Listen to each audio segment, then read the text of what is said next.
Hello दोस्तों, आप सबका स्वागत है। मैं लेकर आया हूँ आपके लिए संवैधानिक विकास एवं अम्बेडकर का योगदान second grade Rajasthan second grade के लिए बहुत ही स्पेशल वीडियो, और इससे बाहर जाने की संभावना मुझे तो नहीं लगती। तो देखिए 95 क्वेश्चन है आपके सामने संवैधानिक विकास एवं अम्बेडकर के योगदान से संबंधित। तो देखते हैं। कैबिनेट मिशन योजना के अनुसार संविधान सभा का गठन कब हुआ? यानी कह सकते हैं ये ऊपर लिखा हुआ क्वेश्चन में एक आंसर यही मिल गया कि संविधान सभा का गठन किस योजना के अनुसार हुआ। तो कैबिनेट मिशन के अनुसार। कैबिनेट मिशन योजना के अनुसार संविधान सभा का गठन कब हुआ? नवंबर 1946 में। कब हुआ? नवंबर 1946 में। कैबिनेट मिशन भारत में कब आया था? मार्च 1946 में। कब आया? मार्च 1946 में। संविधान सभा की पहली बैठक कब हुई? संविधान सभा की पहली बैठक 9 दिसंबर 1946, दूसरी बैठक 10 दिसंबर 1946 और तीसरी बैठक 11 दिसंबर 1946 और चौथी बैठक 13 दिसंबर 1946। संविधान सभा का पहला अधिवेशन 9 दिसंबर से 23 दिसंबर 1946 तक हुआ था। आपको सभी अधिवेशन की याद रखना है कि कौन दूसरा अधिवेशन कब से कब तक चला, तीसरा कब से कब तक चला, सभी की डेट आपको याद रखनी पड़ेगी। संविधान सभा की पहली बैठक में कुल कितने सदस्य उपस्थित हुए? तो संविधान सभा की पहली बैठक में कुल 207 सदस्य उपस्थित हुए। 207 सदस्य उपस्थित हुए। आपके लिए क्वेश्चन है कि उन 207 सदस्यों में से कितनी महिलाएं थी? संविधान सभा की पहली बैठक में कितनी महिलाएं थी, ये क्वेश्चन पूछा जा सकता है। भारत की संविधान सभा की किस बैठक में स्थायी सभापति का निर्वाचन किया गया? तो स्थायी सभापति का निर्वाचन है वो तीसरी बैठक में किया गया था। यानी 11 दिसंबर 1946 को राजेंद्र प्रसाद को अध्यक्ष चुना गया था। संविधान सभा की किस बैठक में उद्देश्य प्रस्ताव रखा गया? चौथी, यानी 13 दिसंबर 2013 में। तो संविधान सभा की किस बैठक में उद्देश्य प्रस्ताव रखा गया? चौथी। संविधान सभा की चौथी बैठक में उद्देश्य प्रस्ताव रखा गया। कब पारित हुआ? 22 जनवरी 1947 को। तो 13 दिसंबर से 22 जनवरी 1947 तक ये चला था।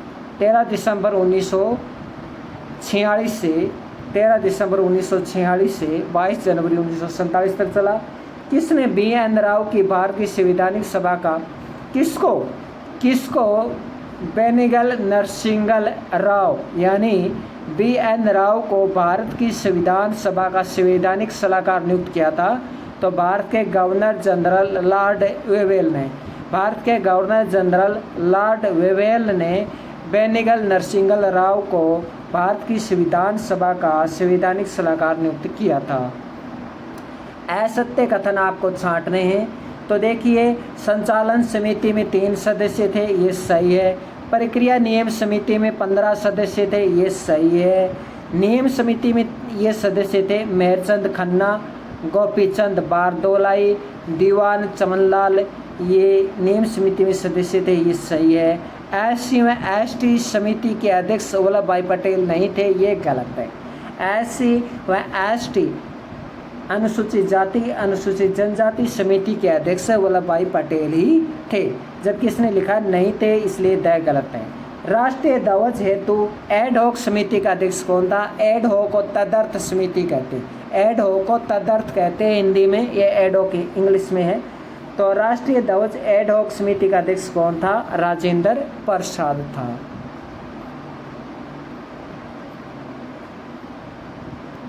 अगला देखिए, संविधान की समितियों के बारे में कथन गलत है। तो गलत कथन छांटना है। संघ की शक्तियों की समितियों में 9 सदस्य थे, ये सही है। संघ की शक्तियों की देखिए, संघ की शक्तियों की समितियों में 9 सदस्य थे, ये सही है। और इसकी अध्यक्षता की थी जवाहरलाल नेहरू ने। सरदार पटेल संघ संविधान समिति के अध्यक्ष थे। तो देखिए, संघ संविधान समिति के अध्यक्ष सरदार पटेल नहीं थे, ये गलत है। के मुंशी स्टीयरिंग समिति के अध्यक्ष थे। स्टीयरिंग समिति के अध्यक्ष के मुंशी नहीं थे, ये गलत है। नेहरू संघ की समितियों के अध्यक्ष थे, यहाँ संघ की समितियों के अध्यक्ष थे नेहरू, और 9 सदस्य थे, ये हम देख चुके हैं। संघीय संविधान समिति में 15 सदस्य थे, ये सही है। तो ब और श गलत हो जाएगा। आगे देखिए, आप देखिए इस डायग्राम को थोड़े अच्छे से देख लीजिए, क्योंकि ये जो सीटों का बंटवारा है वो भारत पाकिस्तान विभाजन के बाद विधानसभा में सीटें, ये दिखाया गया है कि भारत पाकिस्तान विभाजन के बाद विधानसभा में सीटों का विभाजन किस तरह रहा। 299 कुल सीटें रही हैं, उसमें केंद्र शासित प्रदेश के 3 सदस्य और 9 प्रांतों के 226 सदस्य, देशी रियासत में 70 सदस्य थे। ये है भारत पाकिस्तान विभाजन के बाद विधानसभा में सीटें। आपको दोनों याद रखनी है, भारत पाकिस्तान विभाजन से पहले विधानसभा में सीटें क्या थी, भारत पाकिस्तान विभाजन के बाद विधानसभा में सीटें क्या थी, दोनों आपको याद रखनी है। यह भारत पाकिस्तान विभाजन के बाद विधानसभा में सीटें 299 सीट हैं, जिसमें केंद्र शासित प्रदेश के तो 3 सदस्य थे, ये 3 सदस्य थे केंद्र शासित प्रदेश के 3 सदस्य। पहले 4 केंद्र शासित प्रदेश थे, लेकिन एक है वो कुर्ग था, वो जो कि पाकिस्तान में चला गया। 9 प्रांतों के सदस्य 226 सदस्य, और पहले 11 प्रांत थे, विभाजन के बाद 9 प्रांत हो गए, क्योंकि 2 प्रांत पाकिस्तान में चले गए, तो 226 सदस्य हो गए 9 प्रांतों के। देशी रियासतों के 70 सदस्य हो गए। तो आपको ये याद ध्यान रखना जरूरी है। अगला देखिए, प्रारूप समिति के बारे में सही कथन छांटी। प्रारूप समिति के बारे में सही कथन छांटी। 29 अगस्त 1947 से लेकर 26 नवंबर 1949 तक प्रारूप समिति की बैठकें चली। सही है। प्रारूप समिति ने 60 देशों का अध्ययन किया। सही है। प्रारूप समिति की बैठकें 114 दिन 114 दिन चली। सही है। सभी कथन सत्य है।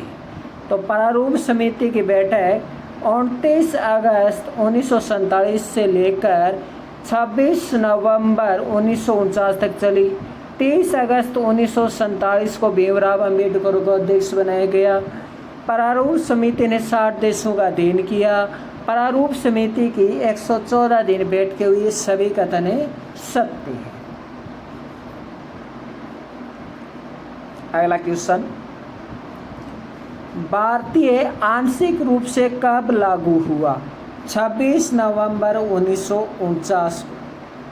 जी हाँ, भारतीय संविधान आंशिक रूप से 26 नवंबर 1949 को लागू हुआ था, क्योंकि पूर्ण रूप से लागू 26 जनवरी 1950 को हुआ था।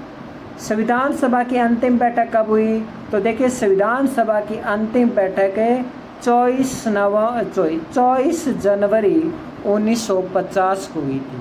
संविधान सभा की अंतिम बैठक, देखिए संविधान सभा में कुल बैठक है वो कितनी हुई, अंतिम कब लागू हुआ, कब से कब तक चली, कितने बैठकें हुई, सब याद रखने हैं। कितने महिलाओं ने भाग लिया, सब याद रखने पड़ते हैं। तो संविधान सभा की अंतिम बैठक 24 जनवरी 1950 को हुई। अब मेरा आपको लिए क्वेश्चन है, आप देखिएगा कि संविधान सभा की अंतिम बैठक में कितनी महिलाओं ने भाग लिया था, ये मुझे आपको बताना है। आपको ये बताना है कमेंट में। आगे देखिए, राजस्थान के निम्न मुख्यमंत्रियों में से कौन भारत की संविधान सभा का सदस्य नहीं रहा? राजस्थान के निम्न मुख्यमंत्रियों में से कौन भारत की संविधान सभा का सदस्य नहीं रहा? Option A Hiralal Shastri, option B CS Venkatachari, option C Jai Narayan Vyas, option D Tikkaram Paliwal. तो टिक्काराम पालीवाल संविधान सभा के सदस्य नहीं रहे, बाकी संविधान सभा के सदस्य रहे हैं। टिक्काराम पालीवाल आप जानते हो मुख्यमंत्री के साथ साथ उप मुख्यमंत्री भी रहे हैं। केयर टेकर सरकार में ये सदस्य रहे हैं। तो केयर टेकर सरकार इसी ने बनाई थी।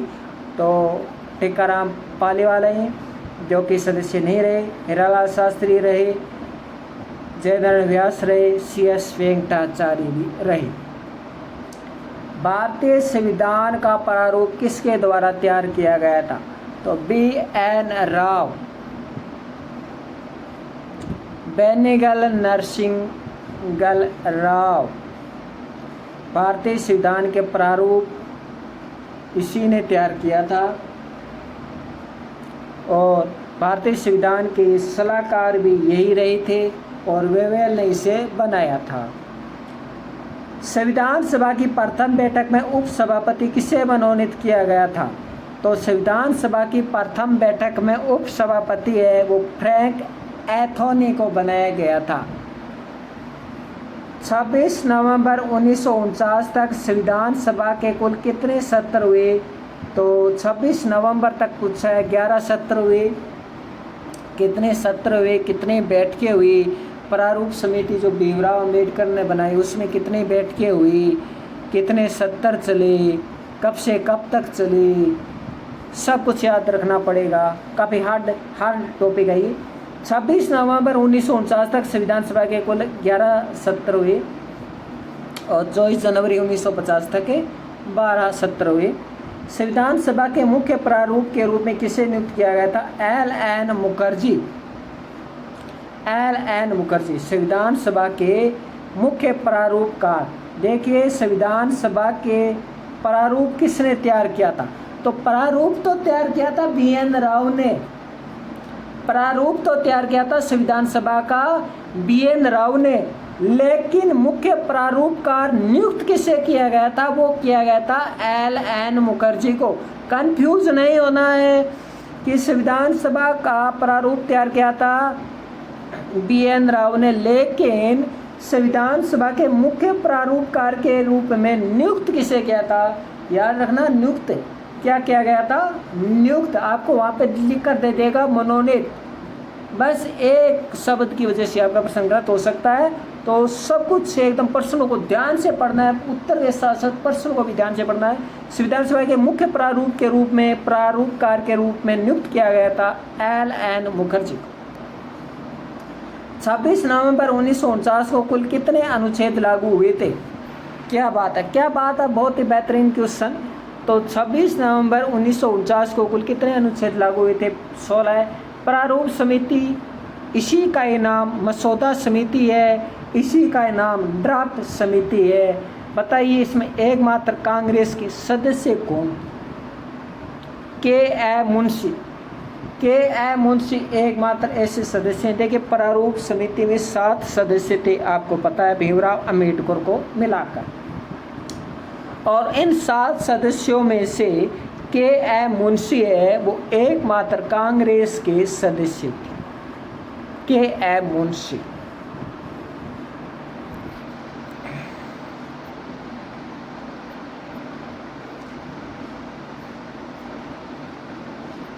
अगला क्वेश्चन देखिए, बहुत ही बेहतरीन क्वेश्चन आने वाले हैं और भी।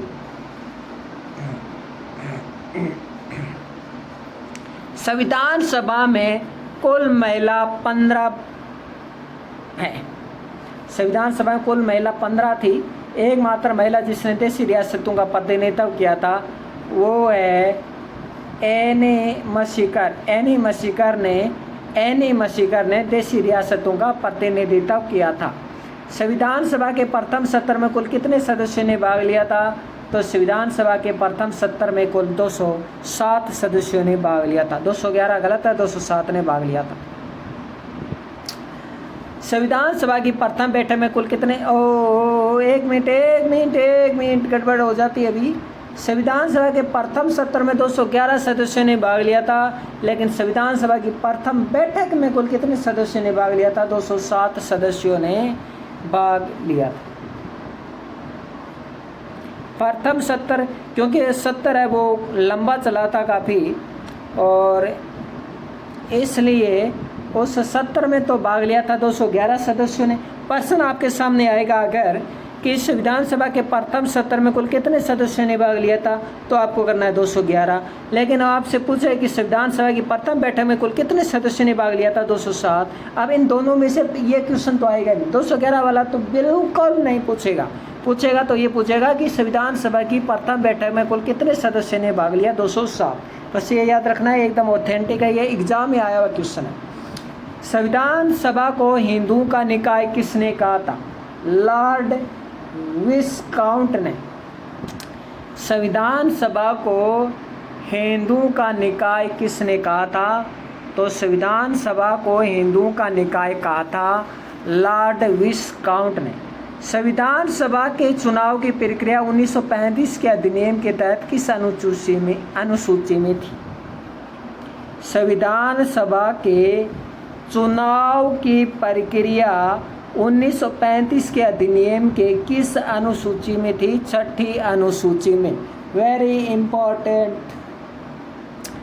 तो छठी अनुसूची में चुनाव की प्रक्रिया थी।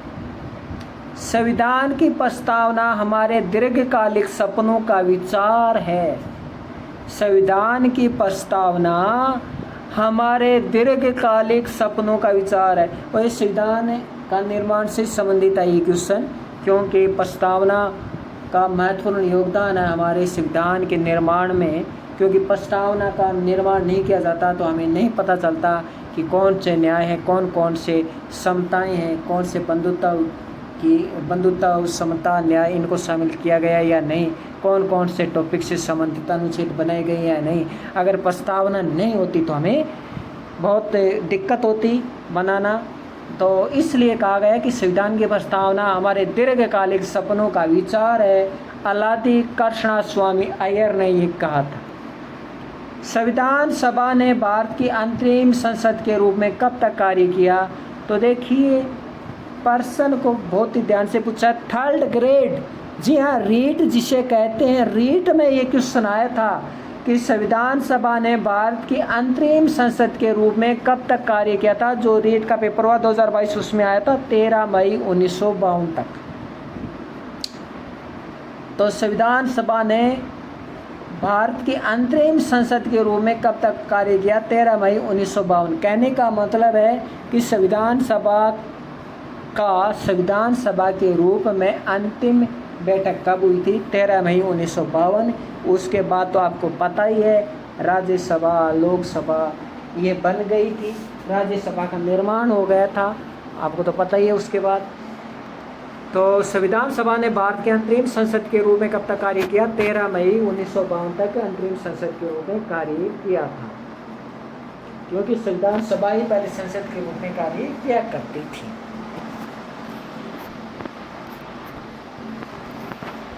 अगला क्वेश्चन देखिए, और इस तरह के आते हैं क्वेश्चन। निम्न कथनों पर विचार कीजिए। 26 जनवरी 1950 को डॉक्टर राजेंद्र प्रसाद ने राष्ट्रपति पद की शपथ ली, जिनका निर्वाचन भारतीय संविधान के अनुच्छेद 54 के तहत हुआ। भारतीय संविधान के अनुच्छेद 380 में संविधान सभा द्वारा निर्वाचित राष्ट्रपति का उल्लेख था। तो कथन केवल 2 सही है, क्योंकि उस समय अनुच्छेद 54 के तहत नहीं हुआ था। हाँ, अब 54 के तहत होता है, लेकिन उस समय 54 के तहत नहीं हुआ था। उस समय अनुच्छेद 380 के तहत राजेंद्र प्रसाद का निर्वाचन हुआ था। ये याद रखना है, वेरी इंपॉर्टेंट क्वेश्चन है ये। 26 जनवरी 1950 को डॉक्टर राजेंद्र प्रसाद ने शपथ ली थी। राष्ट्रगान राष्ट्रगीत इसी समय हुआ था। तो 26 जनवरी 1950 को डॉक्टर राजेंद्र प्रसाद ने राष्ट्रपति पद की शपथ ली, लेकिन राष्ट्रपति का जो निर्वाचन है वो 380 के तहत हुआ था, न कि 54 के तहत। अब 54 के तहत होता है, लेकिन उस समय 380 के तहत हुआ था। इसलिए ऑप्शन 2 सही है, 1 गलत है। संविधान सभा का सचिव किसे नियुक्त किया गया था? तो संविधान सभा का सचिव HVR आएंगर, वेरी इंपॉर्टेंट। आएगा तो देखिए, अगर कोई पूछेगा अध्यक्ष से सचिव मंत्री ऐसे पूछता है तो वो ज़्यादातर सचिव ही पूछते हैं। तो संविधान सभा का सचिव किसे नियुक्त किया गया था? HVR आयंगर सचिव ही थे ये। संविधान सभा का कच्चा प्रारूप किसने तैयार किया था? संविधान सभा का प्रारूप किसने तैयार किया था? BN राव। सलाहकार समिति के अध्यक्ष कौन थे? BN राव यानी बनाया था, जिससे किसने बनाया? वेवेल ने बनाया था। संविधान सभा के मुख्य प्रारूपकार कौन थे? ये हम देख चुके हैं, LN मुखर्जी। आगे देखिए, संविधान सभा का कच्चा प्रारूप भी BN राव ने तैयार किया था। उसमें कितनी अनुसूचियां एवं अनुच्छेद थे? क्या बात कि संविधान सभा का कच्चा प्रारूप BN राव ने तैयार किया था। उस कच्चे प्रारूप में कितनी अनुसूचियां एवं अनुच्छेद थे? 13 अनुसूचियां 243 अनुच्छेद थे। 13 अनुसूचियां 243 अनुच्छेद थे। संविधान सभा के सदस्यों का चुनाव अप्रत्यक्ष रूप से प्रांतीय व्यवस्थापिका के सदस्यों द्वारा कब किया गया? संविधान सभा के सदस्यों का चुनाव अप्रत्यक्ष रूप से प्रांतीय व्यवस्थापिका के सदस्यों द्वारा कब किया गया? तो जुलाई अगस्त 1946। अभी जुलाई अगस्त क्या, तो चुनाव है भाई, वो किया गया था और वो कई दिनों तक चला था। कई दिनों तक चला था, जुलाई के दिनों में भी चला था, अगस्त के दिनों में भी चला था, इसलिए जुलाई अगस्त दोनों एक साथ लिखा हुआ है। तो जुलाई अगस्त 1946 में किया गया था, वेरी इंपॉर्टेंट। अप्रत्यक्ष रूप से, पहले प्रत्यक्ष रूप से होता था, लेकिन संविधान सभा के सदस्यों का चुनाव अप्रत्यक्ष रूप से प्रांतीय व्यवस्थापिका के सदस्यों द्वारा जुलाई अगस्त 1946 में किया गया था। याद रखना, जुलाई अगस्त 1946 में। अगला क्वेश्चन 34। अगला क्वेश्चन नंबर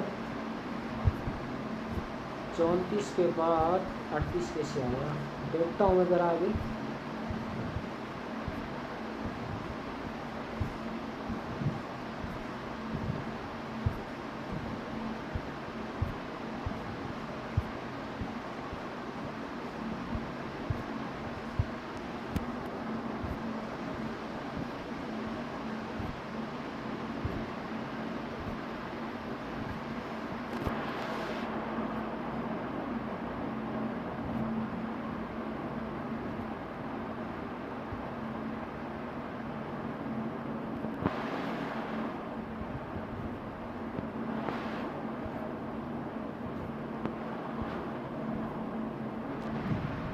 अब देखिए क्वेश्चन नंबर 35। अंतरिम सरकार के बारे में असत्य कथन छांटिए। अंतरिम सरकार के बारे में असत्य कथन छांटना है। अंतरिम सरकार का कार्यकाल 2 सितंबर 1946 से 15 अगस्त 1947 तक रहा, सही है। अंतरिम सरकार में मुस्लिम लीग 26 अक्टूबर 1946 को शामिल हुई, सही है। अंतरिम सरकार के अध्यक्ष के अतिरिक्त 14 सदस्य थे, जिसमें 6 कांग्रेस के, 5 मुस्लिम लीग के, 1 सिख, 1 ईसाई, 1 पारसी। ये क्वेश्चन पूछा गया था कि अंतरिम सरकार में ये जो सदस्य हैं, इन सदस्यों की संख्या पूछी गई थी। तो देखिए, कांग्रेस में 6 सदस्य थे अंतरिम सरकार में, मुस्लिम लीग के 5 सदस्य थे, सिख 1 था, ईसाई 1 था, पारसी 1 था। प्रश्न पूछा गया था कि कौन शामिल नहीं था? कांग्रेस, मुस्लिम, सिख, ईसाई, पारसी, सिंधु। तो सिंध शामिल नहीं थे, उसमें आंसर सिंध था। सिंध यानी सिंध शामिल नहीं थे। तो कांग्रेस थे, मुस्लिम थे, सिख था, ईसाई था, पारसी था। कांग्रेस था, मुस्लिम था, सिख था, ईसाई था, पारसी था। पहले तो ये। दूसरा, 6 कांग्रेस के थे, 5 मुस्लिम थे, 1 सिख था, 1 ईसाई था, 1 पारसी था। अंतरिम सरकार के अध्यक्ष के अतिरिक्त 14 सदस्य थे। अंतरिम सरकार का अध्यक्ष था, एक 14 सदस्य थे। आपको कमेंट बॉक्स में मुझे बताना है कि अंतरिम सरकार का अध्यक्ष कौन था।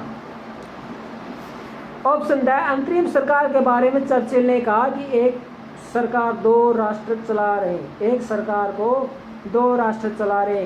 क्या ये चर्चिल ने कहा था? नहीं कहा, ये चर्चिल ने नहीं कहा। ऑप्शन द गलत। आइए, अंतरिम सरकार के बारे में असत्य कथन चाहना है तो देखिए, असत्य हमने देख लिया, ऑप्शन द असत्य है। तीनों ऑप्शन एक बार फिर से देखिए, बहुत ही अच्छे से दिमाग में बैठा लीजिए। अंतरिम सरकार का कार्यकाल 2 सितंबर 1946 से 15 अगस्त 1947 तक रहा।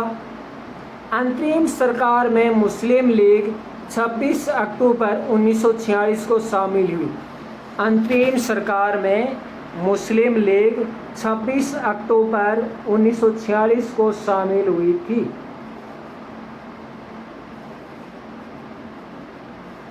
अंतरिम सरकार के अध्यक्ष के अतिरिक्त 14 सदस्य थे, 6 कांग्रेस के, 5 मुस्लिम के, 1 सिख, 1 ईसाई, 1 पारसी। ये कितने हो गए? ये हो गए 3, 5, 8, 8 से 14। ओके, आगे देखिए। अंतरिम सरकार के बारे में असत्य कथन छांटिए। अंतरिम सरकार की घोषणा 24 अगस्त 1946 को हुई, सही है। अंतरिम सरकार का गठन 2 सितंबर 1946 को हुआ था, सही है। अंतरिम सरकार की अध्यक्षता, ये आ गए ना, लॉर्ड वेवेल, सही है। और इसमें अध्यक्ष सहित 14 सदस्य थे।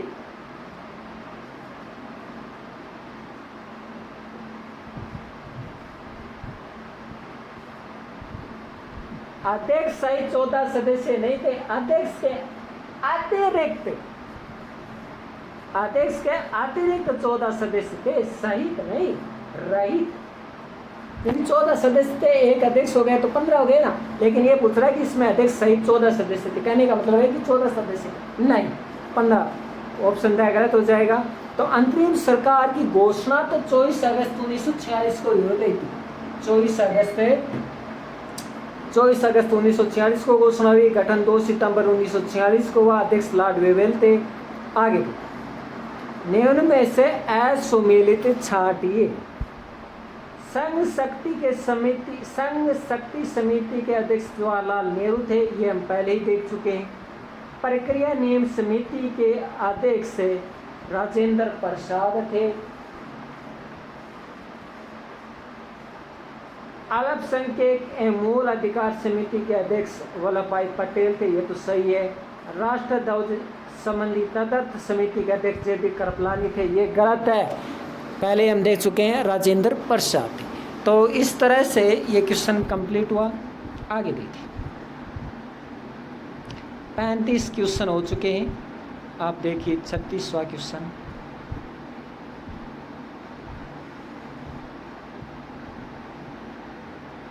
सॉरी, 37 क्वेश्चन हो चुके हैं। आप देखिए 38वां क्वेश्चन। असुमेलित छांटिए। असुमेलित छांटना है। मूल अधिकार उप समिति, मूल अधिकार समिति नहीं पूछा है, मूल अधिकार उप समिति पूछा है। जे.पी. कृपलानी, सही है। संघ संविधान समिति के अध्यक्ष जवाहरलाल नेहरू, सही है। मूल अधिकार समिति वल्लभ भाई पटेल, मूल अधिकार समिति वल्लभ भाई पटेल, जबकि मूल अधिकार उप समिति जे.पी. कृपलानी। अनुसूचित जाति अनुसूचित जनजाति समिति की अध्यक्षता भी वल्लभ भाई पटेल ने की थी। प्रक्रिया नियम समिति जवाहरलाल नेहरू, यह गलत है। प्रक्रिया नियम समिति जवाहरलाल नेहरू गलत है। आगे देखिए, किसने भारत की संविधान सभा को भारत के सूक्ष्म चित्र की संज्ञा दी है? किसने भारत की संविधान सभा को भारत के सूक्ष्म चित्र की संज्ञा दी ग्रेनवेल ऑस्टिन। ग्रेनवेल ऑस्टिन भारत के सूक्ष्म चित्र की संज्ञा दी ग्रेनवेल ऑस्टिन। आगे देखिए 26 नवंबर 1949 को संविधान के कौन से उपबंध के तत्कालीन प्रभाव से लागू हो गई थी? 26 नवंबर 1949 को संविधान के कौन से उपबंध तत्कालीन रूप से प्रभावी हो गए थे, लागू हो गए थे? तो नागरिकता लागू हो गया था। आपात उपबंध लागू हो गया था क्या 26 नवंबर 1949 को? नहीं हुआ। निर्वाचन लागू हो गया था? हाँ हो गया था। संघ प्रणाली लागू हुई थी क्या 26 नवंबर 1949 को? नहीं। तो इनमें से लागू कौन कौन सा हुआ? नागरिकता हुआ और निर्वाचन हुआ। ठीक, तो ऑप्शन 1 और 3 होंगे इसके आंसर। तो 26 नवंबर 1949 को संविधान के कौन से उपबंध तत्कालीन प्रभाव से लागू हो गए? तो नागरिकता लागू हो गया 26 नवंबर 1949 को और निर्वाचन भी लागू हो गया था। संविधान सभा एक जाति की सभा है, ये किसने कहा था? चर्चिल ने। क्योंकि बहुत सारी जातियां उसमें शामिल थी। हमें देखा सिख थे, ईसाई थे, पारसी थे, हिंदू थे, कांग्रेस थे।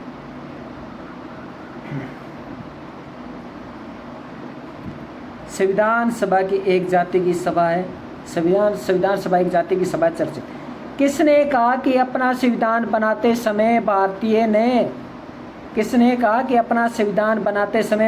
ने नीति के साथ साक्षात्कार में कोई चूक नहीं की? यानी भारतीयों ने अपने संविधान बनाते समय कोई चूक नहीं की, अच्छे से संविधान बनाया। तो वो है ग्रेनवेल ऑस्टिन। ग्रेनवेल ऑस्टिन ने प्रशंसा की है, क्योंकि प्रशंसा झलक रही है कि किसने कहा कि अपना संविधान बनाते समय भारतीयों ने नीति के साथ साक्षात्कार में कोई चूके नहीं की, नीति के अनुसार अच्छे से बनाया। ग्रेनवेल ऑस्टिन। तो देखिए ये संविधान सभा से संबंधित संबंधित क्वेश्चन थे। संविधान सभा का विकास, आगे संवैधानिक विकास से संबंधित क्वेश्चन भी आएंगे, लेकिन उससे पहले बहुत सारे क्वेश्चन है वो अंबेडकर से संबंधित आएंगे, तो वो हम देख लेते हैं। 14 अप्रैल को किन की जयंती समरसता दिवस के रूप में मनाई जाती है? भीमराव अंबेडकर। तो बताइए समरसता दिवस किसके उपलक्ष्य में मनाया जाता है? भीमराव अंबेडकर। समरसता दिवस कब मनाया जाता है? 14 अप्रैल को। Question number 44।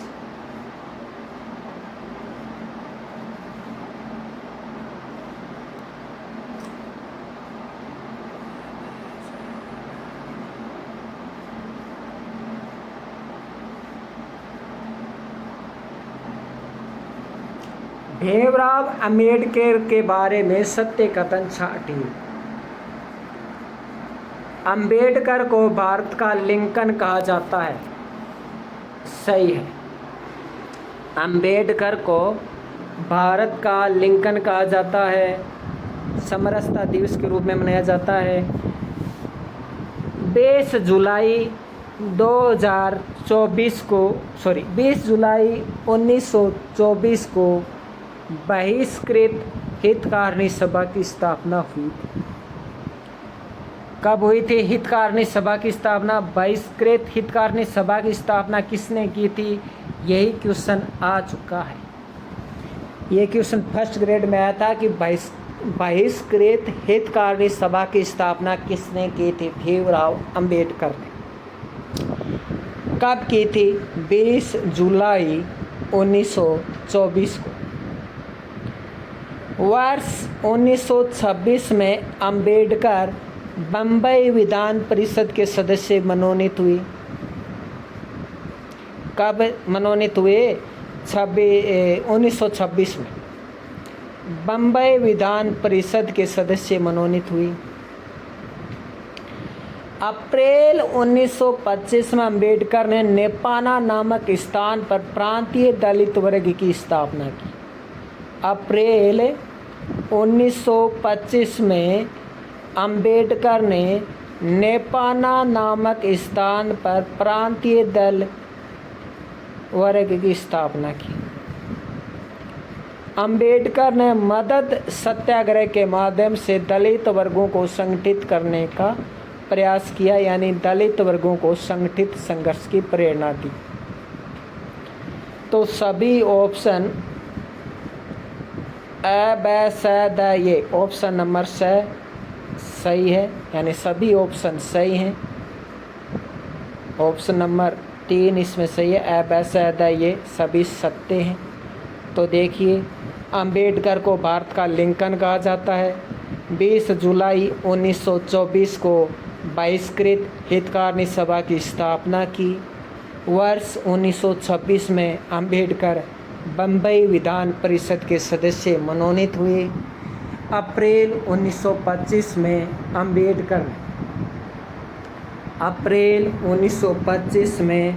अंबेडकर ने नेपाना नामक स्थान पर प्रांतीय दलित वर्ग की स्थापना की। अंबेडकर ने मदद सत्याग्रह के माध्यम से दलित वर्गों को संगठित संघर्ष की प्रेरणा दी। तो सभी ऑप्शन है सही है। भीमराव अंबेडकर के बारे में असत्य कथन छांटिए। देखिए, इस तरह के क्वेश्चन आपको करने ही पड़ेंगे। बोरिंग टॉपिक है काफ़ी, सबसे बोरिंग टॉपिक यही है, लेकिन आपको करना ही पड़ेगा। इसके बाद बोरिंग टॉपिक संसद ज़रूर है, लेकिन सबसे बोरिंग यही है। देखिए, अंबेडकर के बारे में क्या छांटना है, असत्य छांटना है। तो 7 सदस्यीय साइमन आयोग 3 फरवरी 1928 को भारत आया, जिसका अंबेडकर ने समर्थन किया। सही है। क्या साइमन कमीशन आयोग का भीमराव अंबेडकर ने समर्थन किया था? हाँ, किया था। तो 7 सदस्यीय साइमन आयोग 3 फरवरी 1928 को भारत आया, जिसका अंबेडकर ने समर्थन किया था। सही है। अंबेडकर ने 8 अगस्त 1930 को नागपुर में आयोजित अखिल भारतीय दलित वर्ग सम्मेलन की अध्यक्षता की। नागपुर में आयोजित अखिल भारतीय दलित वर्ग सम्मेलन की अध्यक्षता किसने की? भीमराव अंबेडकर ने की। कब के? 8 अगस्त 1930 को। तो अंबेडकर ने 8 अगस्त 1930 को नागपुर में आयोजित अखिल भारतीय दलित वर्ग सम्मेलन की अध्यक्षता की थी। ये सही है। 3 अप्रैल 1927 में बम्बई से बहिष्कृत भारत नामक पाक्षिक समाचार पत्र का प्रकाशन किया। ये भी सही है। 1931 में the all India depressed class federation की स्थापना की। यह कथन गलत है। The all India depressed class federation की स्थापना की थी। सही है, लेकिन 1931 में की, यह गलत है। ठीक है, तो ये तो पक्का याद रखिए कि the all India depressed class federation की स्थापना भीमराव अंबेडकर ने की थी। तो ऑप्शन द गलत है, क्योंकि इसमें 1931 नहीं होगा। और अब बाकी के ऑप्शन देखिए आराम से। 7 सदस्यीय साइमन आयोग 3 फरवरी 1928 को भारत आया, जिसका समर्थन अंबेडकर ने किया। सही है। अंबेडकर ने 8 अगस्त 1930 को नागपुर में आयोजित अखिल भारतीय दलित वर्ग सम्मेलन की अध्यक्षता की। सही है। 3 अप्रैल 1927 में बम्बई से बहिष्कृत भारत नामक पाक्षिक समाचार पत्र का प्रकाशन किया। पाक्षिक वो दे देगा आपको साप्ताहिक, लेकिन याद रखना पाक्षिक 15 दिन में एक बार छपता था बहिष्कृत भारत। आगे देखिए, क्वेश्चन नंबर 46। मेरा पूरा प्रयास आपको सभी टाइप के अच्छे से अच्छे बेहतरीन क्वेश्चन दिए जाएं। भीमराव अंबेडकर के बारे में असत्य कथन छांटिए।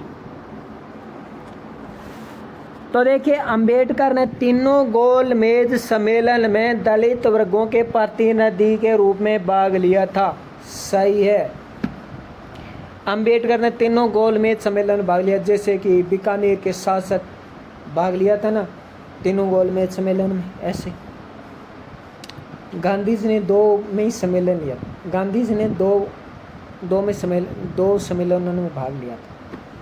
पूछा गया था कि कौन से में भाग नहीं लिया था, ये क्वेश्चन पूछा गया था, गांधी जी ने कौन से में भाग नहीं लिया। तो देखिए अंबेडकर ने सांप्रदायिक पंचायत का समर्थन किया, ये सही है। गांधी जी ने विरोध किया था, लेकिन अंबेडकर ने सांप्रदायिक पंचायत का समर्थन किया। अंबेडकर व गांधी जी के मध्य 24 सितंबर 1932 को राजेंद्र प्रसाद, मदन मोहन मालवीय एवं CR दास के प्रयासों से पुनः समझौता हो। पुनः समझौता किसके मध्य हुआ? गांधी जी और अंबेडकर के मध्य। लेकिन इसमें सहयोग किसने दिया था? मतलब ये भी आए थे कि समझौता करा लो आपस में, तो डॉक्टर राजेंद्र प्रसाद, मदन मोहन मालवीय और CR दास, तीनों के नाम याद रखने हैं। तो 24 सितंबर 1932 को पुनः समझौता हुआ, किसके मध्यस्थता से? राजेंद्र प्रसाद, मदन मोहन मालवीय, CR दास के प्रयासों से। पुनः समझौता के तहत दलित वर्गों के लिए पृथक निर्वाचन मंडल के विचार को अपना लिया गया। गलत। पुनः समझौता के तहत दलित वर्गों के लिए पृथक निर्वाचक मंडल के विचार को अपना लिया गया था, ये कथन गलत है, नहीं अपनाया गया था। ऑप्शन द गलत हो जाएगा।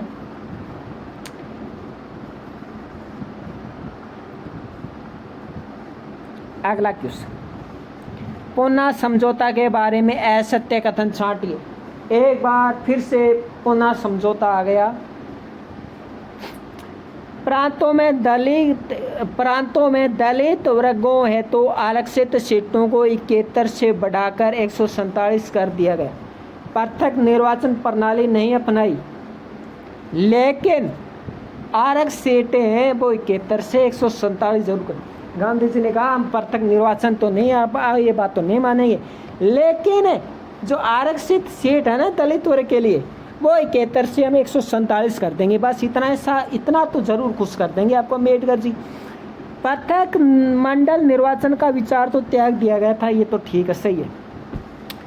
केंद्रीय विधान मंडल में 19% सीटों दलित वर्ग के लिए आरक्षित रखी गई। भीमराव अम्बेडकर ने कहा कि 19% सीट है ना वो दलित वर्ग के लिए आप आरक्षित रख दीजिएगा।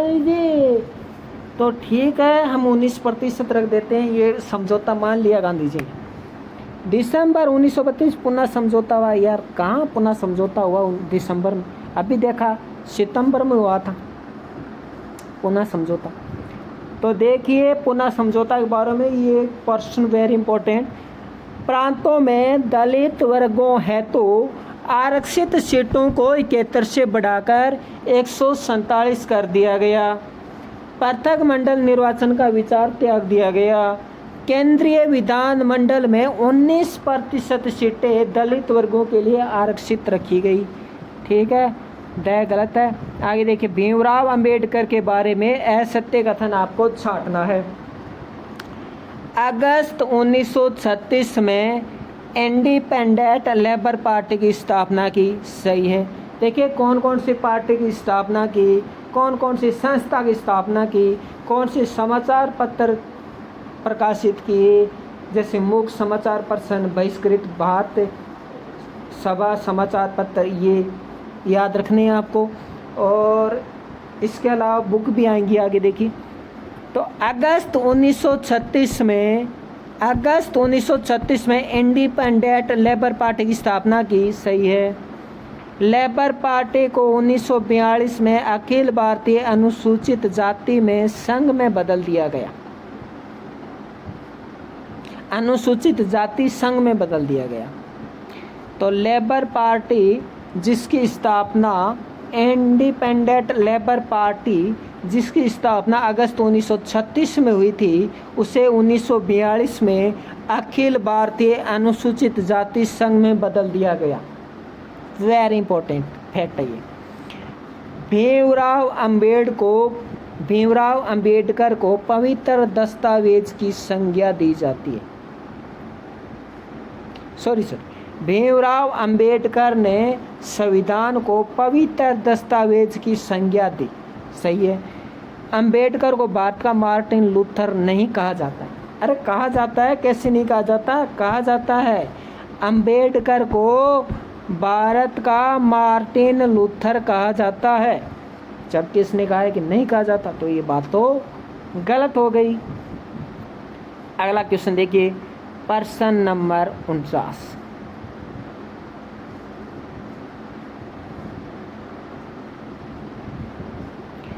भीमराव अंबेडकर के बारे में असत्य छांटिए। ये भारत के प्रथम विधि मंत्री थे। इन्होंने विधि मंत्री रहते हुए हिंदू कोड बिल प्रस्तुत किया। ये सही है। भारत के प्रथम विधि मंत्री यानी भारत के प्रथम कानून मंत्री भीमराव अंबेडकर थे और उन्होंने कानून मंत्री रहते हुए हिंदू कोड बिल पारित किया था। सही है। हिंदू कोड बिल पारित न होने के कारण 1951 में इन्होंने मंत्रिमंडल से त्याग पत्र दे दिया। सही है। भीमराव अंबेडकर को हिंदू कोड बिल का प्रारूपकार होने के कारण आधुनिक मनु की संज्ञा दी जाती है। सही है। 1953 में भारतीय बुद्ध महासभा की स्थापना की। गलत। भारतीय बुद्ध महासभा की स्थापना अंबेडकर ने की, ये तो सही है, लेकिन डेट इसमें जो सन है 1953 वो गलत है। तो भीमराव अंबेडकर के बारे में असत्य कथन छांटना है। ऑप्शन ड असत्य। एक बार फिर से देखेंगे। विधि मंत्री रहते हुए हिंदू कोड बिल पारित किया। सही है। हिंदू कोड बिल पारित न होने के कारण 1951 में इन्होंने मंत्रिमंडल से त्याग पत्र दे दिया। सही है। हिंदू कोड बिल का प्रारूपकार होने के कारण भीमराव अंबेडकर को आधुनिक मनु की संज्ञा दी जाती है। सही है। और भारतीय बुद्ध महासभा की स्थापना भीमराव अंबेडकर ने की, ये तो सही है, लेकिन सन गलत है। अगला क्वेश्चन, भीमराव अंबेडकर ने विश्व बौद्ध सम्मेलन में कब भाग लिया?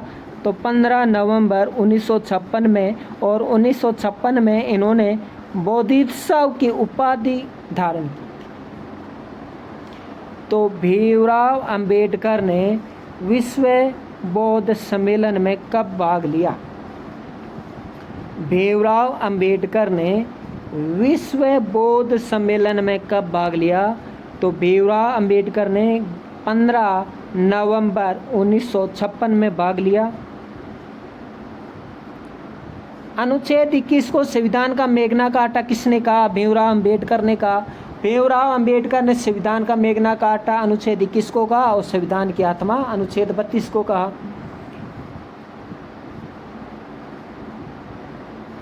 यदि कोई सरकार नीति निर्देशक तत्वों को लागू नहीं करती तो अगले चुनाव में उसे कारण बताना होगा। ये भीमराव अंबेडकर का कथन है।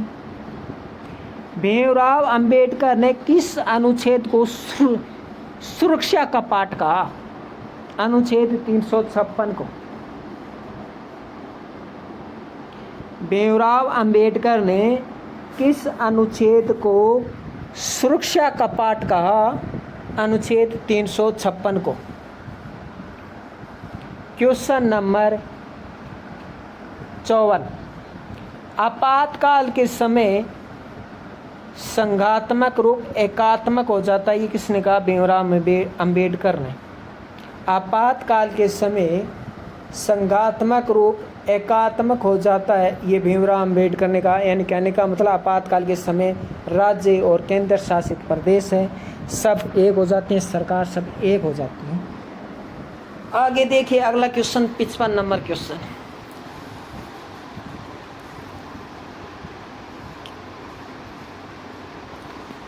नीति निर्देशक तत्व आर्थिक लोकतंत्र की स्थापना करते हैं।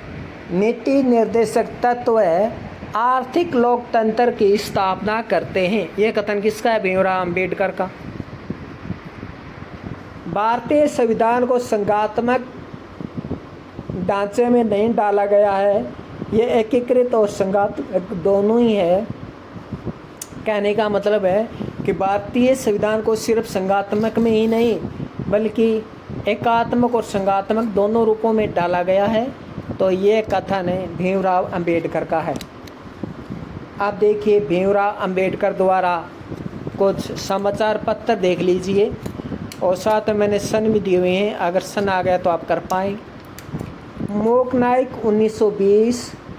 कई बार है कि इन समाचार पत्रों का क्रम भी आपसे पूछा जा सकता है, क्योंकि कई सालों से ये टॉपिक है। तो हार्ड देने का तरीका तो बस एक ही है कि इनका क्रम पूछ लिया जाए। तो मूक नायक 1920, बहिष्कृत भारत 1927। बहिष्कृत भारत मराठी में निकाला गया था। इसके बाद है सम्मत 1928, जनता नवंबर 1930 में। ये सिर्फ 1930 इतना याद रख लीजिए, जनता 1930 और प्रबुद्ध भारत 1956। क्रम याद रखना है इसका। मूक नायक, उसके बाद बहिष्कृत भारत, उसके बाद सम्मत, उसके बाद जनता, उसके बाद प्रबुद्ध भारत। इसमें बहिष्कृत भारत है वो पाक्षिक समाचार पत्र हैं। मूक नायक 1920, बहिष्कृत भारत 1927, सम्मत 1928, जनता 1930, प्रबुद्ध भारत 1956। भीमराव अंबेडकर द्वारा वह समाचार प्रकाशित समाचार पत्र जो मराठी में लिखा गया था, बहिष्कृत भारत।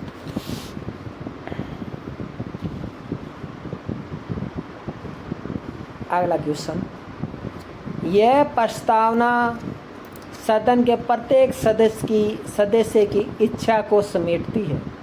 यह प्रस्तावना सदन के प्रत्येक सदस्य की इच्छा को समेटती है कि इस संविधान की जड़ें, इसकी अभिसत्ता, इसकी प्रभुसत्ता जन साधारण में निहित है।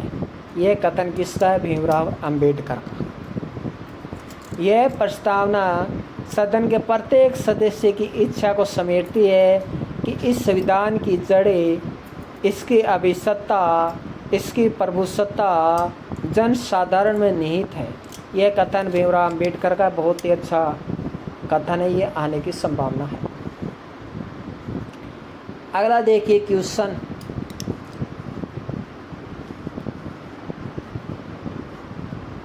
देखिए भीमराव अंबेडकर की कौन सी पुस्तक नहीं है? ऑप्शन है we the people, option the problem of the rupee, option है पाकिस्तान और the partition of India, option the Buddha and his Dhamma. तो कौन सी पुस्तक भीमराव अंबेडकर की नहीं है?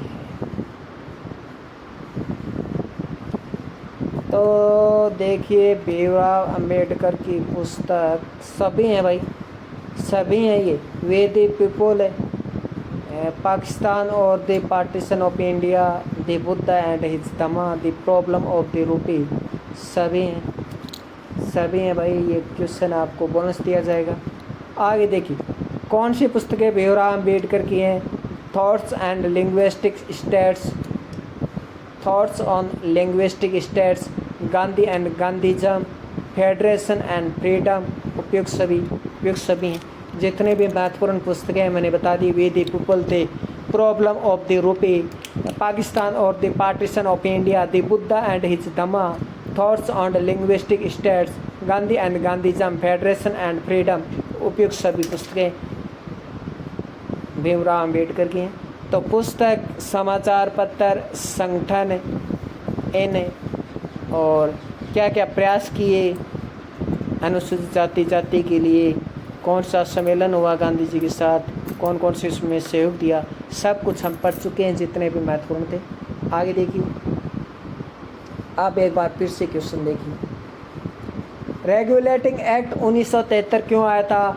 भारतीय प्रशासन को कंट्रोल करने के लिए नहीं, ब्रिटिश इंडिया कंपनी को रेगुलेट करने के लिए नहीं, कंपनी में व्याप्त दोषों को समाप्त करने के लिए यस, ब्रिटिश कंपनी के कार्यों पर भारत एवं ब्रिटेन दोनों स्थानों पर नियंत्रण करने के लिए यस। दोनों स्थानों पर नियंत्रण कैसे होगा? क्योंकि ये ब्रिटिश से ब्रिटेन में ना इसकी सूचना पहुंचाती थी और इसकी सूचना को आलेखित करके ब्रिटेन में पहुंचाया जाता था, इसलिए ये ऑप्शन द भी सही है, स भी सही है, लेकिन ए और बै नहीं है। भारतीय प्रशासन को कंट्रोल करने के लिए रेगुलेटिंग एक्ट 1973 नहीं आया था, नहीं ब्रिटिश इंडिया कंपनी को रेगुलेट करने के लिए आया था, बल्कि इसका काम था कि इनके व्याप्त दोषों को दूर करना और ब्रिटेन में रहकर ब्रिटेन की संस्था को इसके बारे में खबर पहुंचाना। तो ऑप्शन स और द सही हो जाएगा।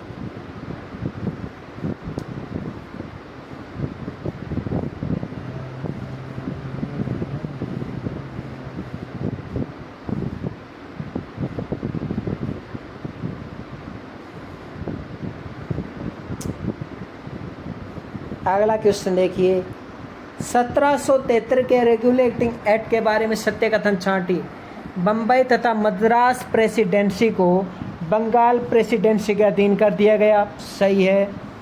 परिषद में गवर्नर जनरल को निर्णायक मत देने का अधिकार दिया गया, सही है।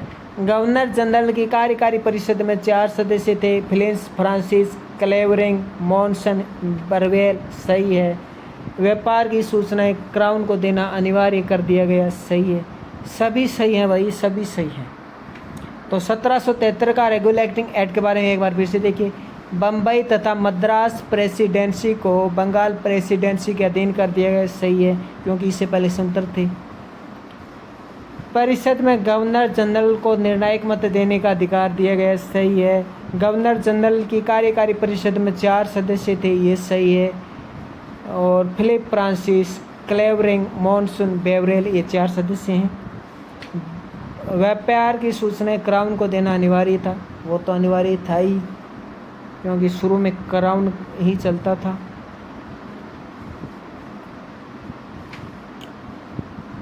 किसके सुझाव पर 1787 का एक्ट प्रावधानों को लागू किया गया? तो ब्रिटिश संसद की परवर समिति, और इस ब्रिटिश संसद की परवर समिति की अध्यक्षता की एडमंड बर्क ने। ब्रिटिश संसद की परवर समिति जो कि 1781 में बनी थी, इसकी अध्यक्षता की थी एडमंड बर्क ने। तो किसके सुझाव पर 1781 के एक्ट के प्रावधान को लागू किया गया था? ब्रिटिश संसद की परवर समिति। अगला क्वेश्चन, सर्वोच्च न्यायालय को भारतीय संस्कृति और समाज व भारतीय रीति रिवाजों के अनुसार निर्णय लेने का पहली बार निर्देश किस एक्ट के तहत दिए गए?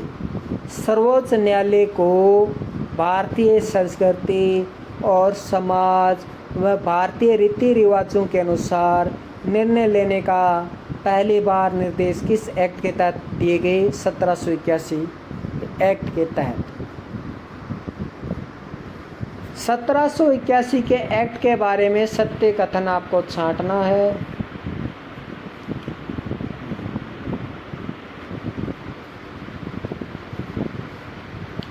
सत्य कथन छांटना है 1781 के एक्ट के बारे में। गवर्नर जनरल इन काउंसिल को सर्वोच्च न्यायालय की आधिकारिकता से मुक्त कर दिया गया। गवर्नर जनरल इन काउंसिल को, गवर्नर जनरल इन काउंसिल को सर्वोच्च न्यायालय की आधिकारिकता से मुक्त कर दिया गया। कह सकते हैं सर्वोच्च न्यायालय के बजाय गवर्नर जनरल इन काउंसिल को अधिकार ज़्यादा प्राप्त है। यह सर्वोच्च न्यायालय भाई ब्रिटिश की है, हमारे भारत की नहीं है। आगे देखिए, गवर्नर जनरल की परिषद को भी नियम बनाएगी। गवर्नर जनरल की परिषद जो भी नियम बनाएगी उसे उच्चतम न्यायालय के पास पंजीकृत कराना आवश्यक नहीं होगा। देख लीजिए सर्वोच्च न्यायालय की तो कुछ चल ही नहीं रही है, हैं? क्योंकि गवर्नर जनरल इन काउंसिल को सर्वोच्च न्यायालय की आधिकारिकता से मुक्त कर दिया गया। गवर्नर जनरल की परिषद जो भी नियम बनाएगी उसे उच्चतम न्यायालय के पास पंजीकृत कराना आवश्यक नहीं होगा। प्रांतीय न्यायालयों के विरुद्ध अपील गवर्नर जनरल की परिषद के पास की जा सकती थी। देख लो गवर्नर जनरल कितने शक्तिशाली थी 1781 के समय। तो प्रांतीय न्यायालयों के विरुद्ध अपील गवर्नर जनरल की परिषद के पास की जा सकती थी। आगे देखिए, इस एक्ट में भारतीयों के सामाजिक धार्मिक रीति रिवाजों का उल्लंघन न करने की बात पर जोर दिया गया। तो ये भी सही है। 1781 में कहा गया था हम सामाजिक धार्मिक रीति रिवाज हैं उनमें हम कोई उल्लंघन नहीं करेंगे, लेकिन करते थे, बस कहते थे। तो सभी अवैध है, सभी ऑप्शन सही है। आगे देखिए, बोर्ड ऑफ डायरेक्टर्स एवं बोर्ड ऑफ कंट्रोल का गठन किस एक्ट के तहत किया गया? मैं कहूँ 1784, मैं कहूँ सबसे अच्छा क्वेश्चन अभी तक आया है ना, यही है सबसे शानदार क्वेश्चन। बोर्ड ऑफ डायरेक्टर्स एवं बोर्ड ऑफ कंट्रोल का गठन किस एक्ट के तहत किया गया? 1784 के एक्ट के तहत किया गया। 67 नंबर क्वेश्चन देखिए,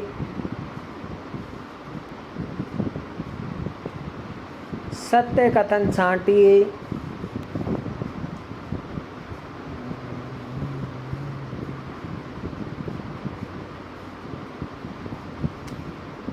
सो 1784 का एक्ट हम देखने वाले हैं। इस एक्ट के माध्यम से कंपनी के व्यापारिक व राजनीतिक क्रियाकलापों को अलग अलग कर दिया गया। इससे पहले कंपनी के जो व्यापारिक और राजनीतिक क्रियाकलाप थे वो एक संगठित रूप में थे, लेकिन 1784 के जो पिट्स इंडिया एक्ट आया था, 1784 का जो एक्ट आया था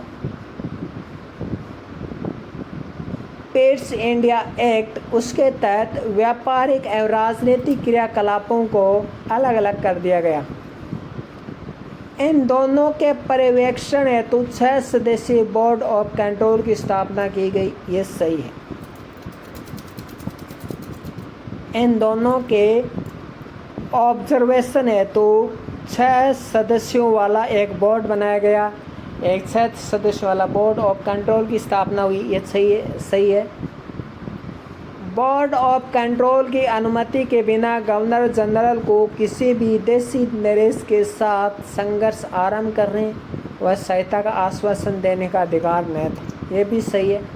बोर्ड ऑफ कंट्रोल की अनुमति के बिना गवर्नर जनरल को किसी भी विदेशी निवेश के साथ संघर्ष आरंभ करने या सहायता करने का यानी आश्वासन देने का अधिकार नहीं था। ये सही, क्योंकि बोर्ड ऑफ कंट्रोल की स्थापना इसलिए की गई थी क्योंकि गवर्नर जनरल है वो अपना मनमाना अधिकार जमा रहा था, मनमाना फैसले सुना रहा था, सर्वोच्च न्यायालय की चल नहीं रही थी, तो इसलिए ये बोर्ड ऑफ कंट्रोल बनाया गया।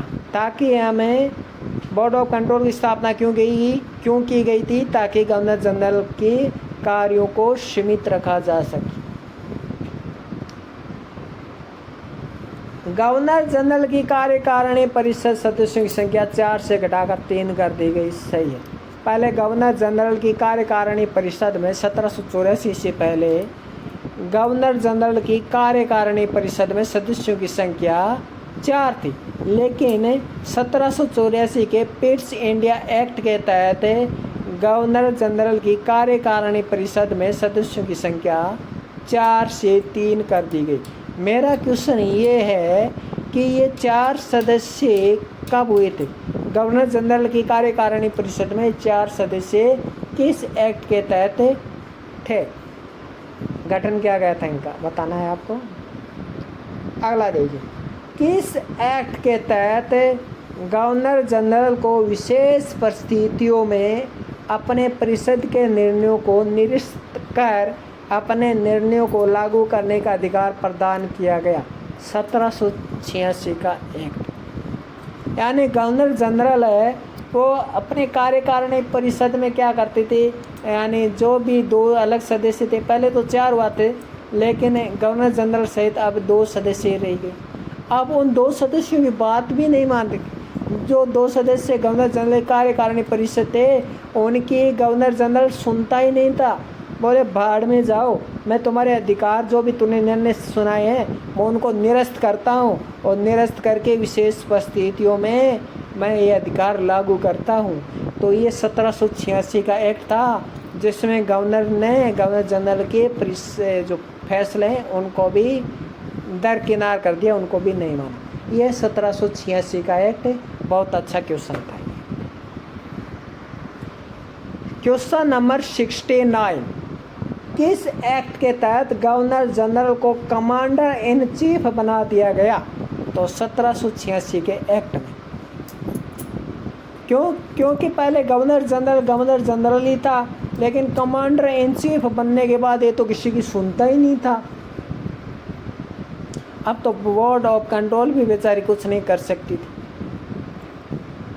क्योंकि ये तो कमांडर इन चीफ बन गया। तो किस एक्ट के तहत गवर्नर जनरल को कमांडर इन चीफ बना दिया गया? 1786 का एक्ट। क्वेश्चन नंबर 70 देखता हूँ मैं।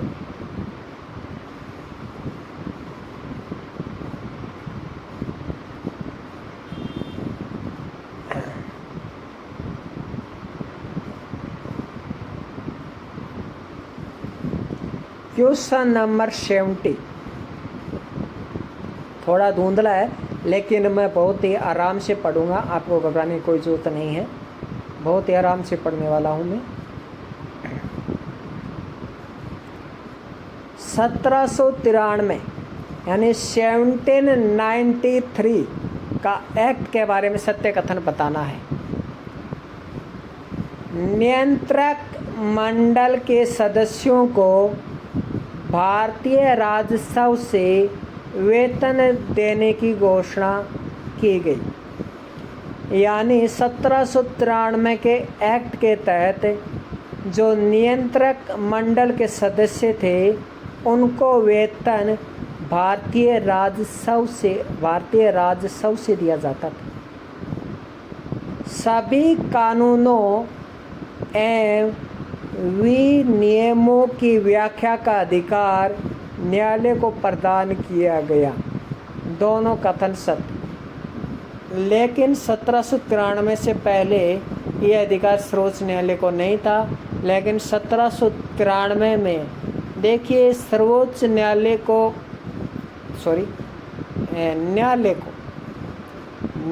को नियमों एवं कानूनों की जो व्याख्या करने का अधिकार है वो किस एक्ट के तहत दिया गया? 1793 के एक्ट के तहत दिया गया। दोनों सत्य हैं कि नियंत्रक मंडल के सदस्यों को जो वेतन दिया जाता था वो भारतीय राजस्व द्वारा दिया जाता था और सभी कानूनों एवं विनियमों की व्याख्या का अधिकार भी 1793 के एक्ट के तहत न्यायालय को प्रदान किया गया, सर्वोच्च न्यायालय को प्रदान किया गया। क्वेश्चन नंबर 71, 1813 के चार्टर के बारे में सत्य कथन छांटिए। 1813 के चार्टर के बारे में सत्य कथन छांटिए। इस चार्टर द्वारा पहली बार ईसाई मशीनरियों को भारत में धर्म का प्रचार करने की अनुमति दी गई।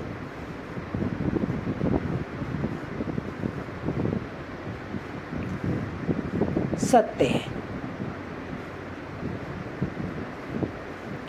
जी हाँ, 1813 के चार्टर के तहत पहली बार ईसाई मशीनरियों को भारत में धर्म प्रचार की अनुमति दी गई। भारतीयों की शिक्षा पर प्रति वर्ष 1 लाख रुपए खर्च करने का उपबंध किया गया। भारतीय स्वायत्तशासी संस्थाओं को करारोपण का अधिकार दिया गया। जो स्थानीय स्वायत्तशासी संस्थाएं हैं उनको कर का आरोपण यानी कर लगाने का अधिकार कब दिया गया? 1813 के चार्टर के एक्ट के तहत। तो मैं तो यही समझता हूँ कि 1784 का जो एक्ट है उसके बाद जो सबसे महत्वपूर्ण है वो 1813 है। तो 1813 के चार्टर के एक्ट के तहत ईसाई मशीनरियों को पहली बार धर्म प्रचार की अनुमति दी गई भारत में।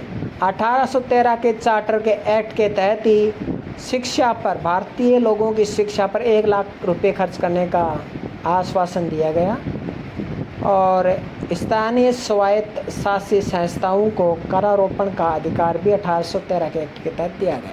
सभी सत्य हैं। किस एक्ट के तहत कंपनी व्यापारिक अधिकारों को समाप्त कर दिया गया? तो कंपनी के व्यापारिक अधिकारों को समाप्त कर दिया गया 1833 के एक्ट के तहत।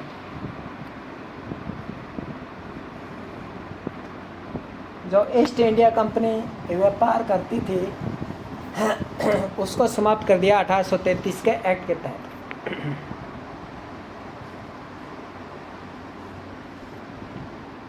(72) हो गए। 73 देखना है।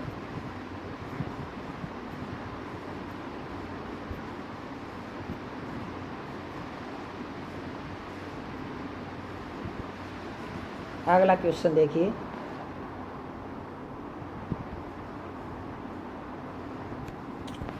अठारह सौ तैतीस का चार्टर, एक बार फिर से क्वेश्चन आ गया इसका।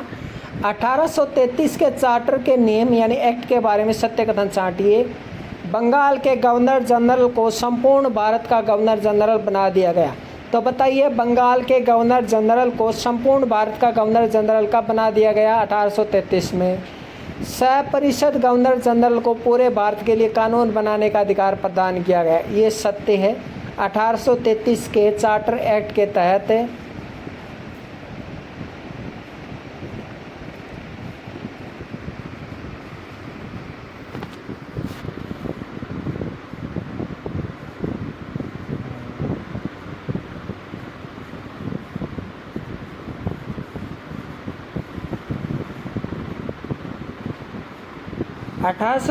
के चार्टर एक्ट के बारे में सत्य कथन छांटना है। एक मिनट रुकिए, मैं अभी देखता हूँ 1833 का चार्टर एक्ट, क्योंकि जिस क्वेश्चन में डाउट होगा वो क्वेश्चन मैं आपके लिए देखूँगा। तब 1833 का चार्टर एक्ट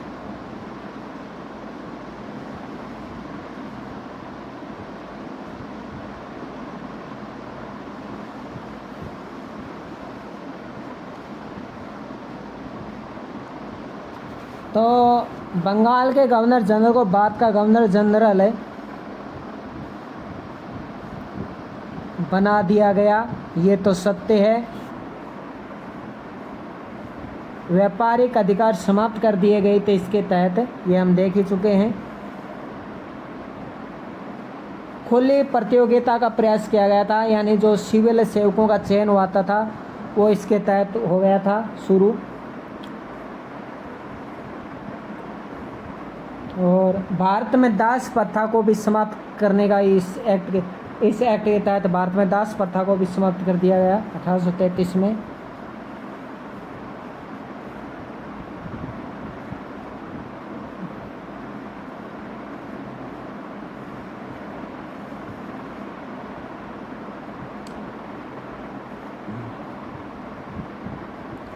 और देखिए, और जानकारी देखता हूँ मैं ज़रा।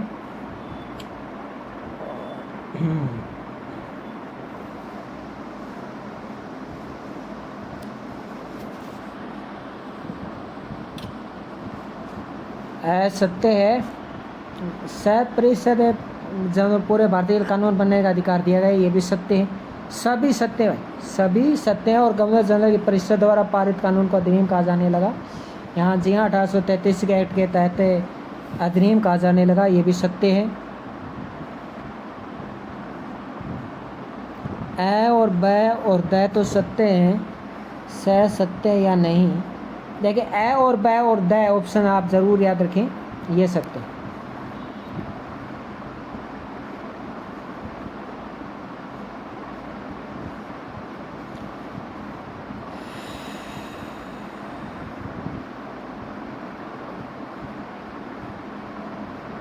बाकी का कल बना लेंगे यार।